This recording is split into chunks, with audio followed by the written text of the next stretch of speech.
Bonjour à tous, j'espère que vous allez bien. Je suis vraiment en joie de vous retrouver ici pour vous parler du mala. Qu'est-ce qu'un mala? À quoi ça sert? Et qu'est-ce qu'il représente vraiment pour moi? Donc un mala, ce sont des perles de prière en fait, connues sous le nom de chapelet. Nous le retrouvons d'ailleurs dans différentes religions à travers le monde depuis des millénaires. Par exemple, le chapelet pour les chrétiens, le tasbih ou mishbaha pour les musulmans. J'espère que je le prononce bien, désolée si c'est mal prononcé. Et le mala pour les bouddhistes et les hindouistes. Et bien sûr, il y a d'autres objets pour d'autres courants religieux.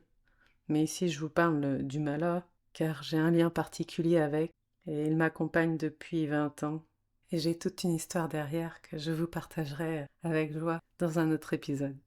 Donc un mala, il se compose de 108 perles et peut être séparé en 4 parties. Au bout du mala, vous pouvez retrouver une grosse perle, un pompon ou un pendentif que l'on appelle le gourou. C'est le point de départ et d'arrivée de la récitation. Bien sûr, le nombre 108 a une signification, comme le chapelet, il a aussi un nombre précis. Donc là, je vous donne juste 2 exemples. Chez les bouddhistes, cela représente les 108 noms du Bouddha et les 108 épreuves qu'il a dû traverser pour atteindre l'illumination. Dans la tradition védique, c'est par le nombre 1 qui représente le Créateur universel. Le 0, c'est où il n'y a pas de forme, de taille, de peur, de haine. Je dirais que c'est le point 0, neutre. Et le 8, c'est lui qui représente l'infini, l'éternel.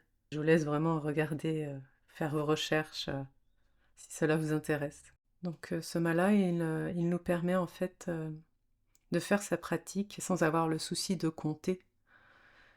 C'est aussi le fil rouge pour rester ancré, centré et présent, tout en faisant l'expérience du divin en soi. Car souvent quand on pratique les mantras, on accède à un état d'enivrement, je pourrais dire, et on peut se perdre vraiment. Et l'idée c'est pas ça. L'idée c'est pas d'aller se perdre. C'est vraiment de vivre le divin en soi pour pouvoir l'incarner toujours plus à chaque jour de sa vie. Pour moi, un mala, c'est bien plus qu'un objet de pratique.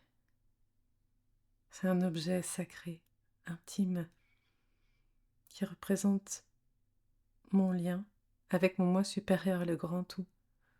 C'est très personnel et unique en fait. C'est ça. C'est personnel, unique et très intime. C'est le plus intime. C'est l'espace le plus intime que je développe en moi. Et c'est le plus essentiel pour moi. Ma relation de moi avec l'univers, moi avec le grand tout. Le mala, comme je vous ai partagé au début, il existe dans ma vie depuis 20 ans. Il a été mon gardien, mon protecteur, mon ami, mon guide.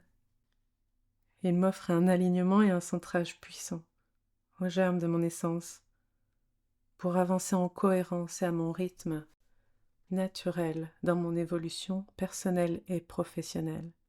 Il me soutient et m'accompagne dans ma propre réalisation pour concrétiser, manifester mes aspirations les plus profondes. Il me permet de tenir une posture intérieure stable, juste et inébranlable dans ma vie et lors de mes accompagnements avec mes clients. Quand on accompagne des personnes, il est quand même essentiel de ne pas partir dans ces systèmes. On est là pour accompagner la personne et pour des transformations profondes et sans retour. Et plus je pratique et travaille avec mon mala, plus il se renforce, plus il est puissant, plus il est vibrant. De tous ces moments passés en intimité, avec ma splendeur divine, et dans mon travail, dans mon œuvre aussi.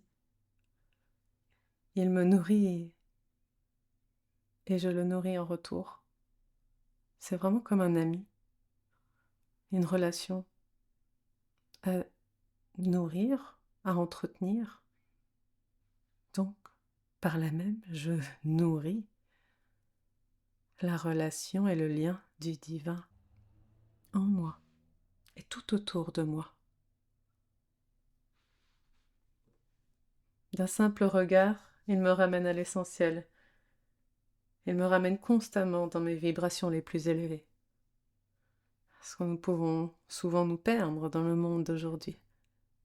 Nous sommes régulièrement distraits par tout ce qui nous entoure.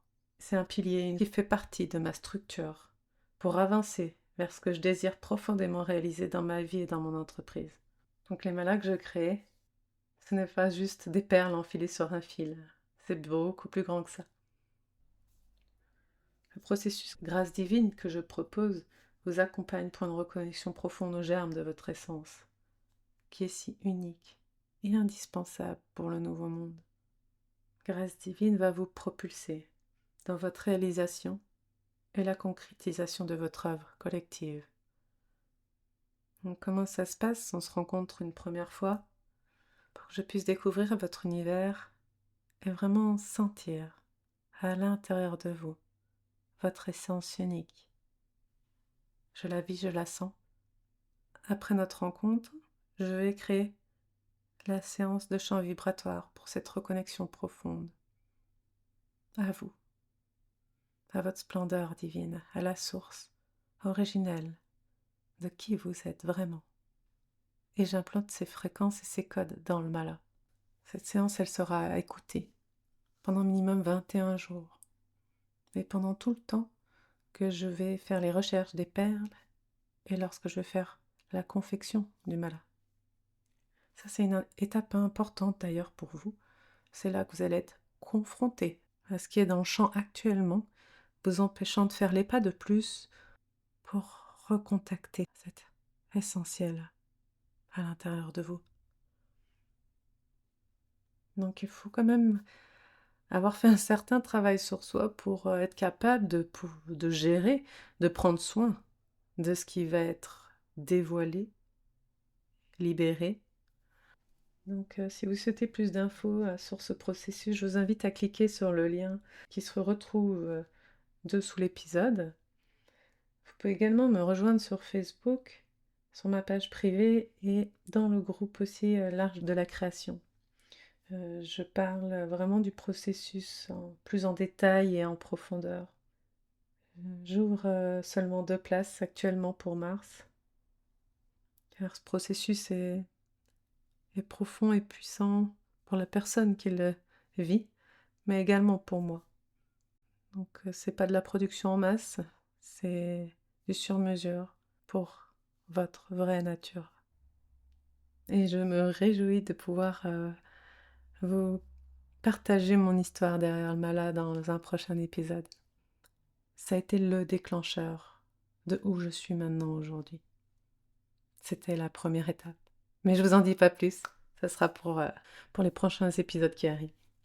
En attendant, n'hésitez pas à liker, à vous abonner à la chaîne ou même sur YouTube, parce que c'est diffusé aussi sur YouTube. Vous pouvez commenter, ça serait vraiment un plaisir pour moi de vous savoir ici et de vous lire, de vous répondre.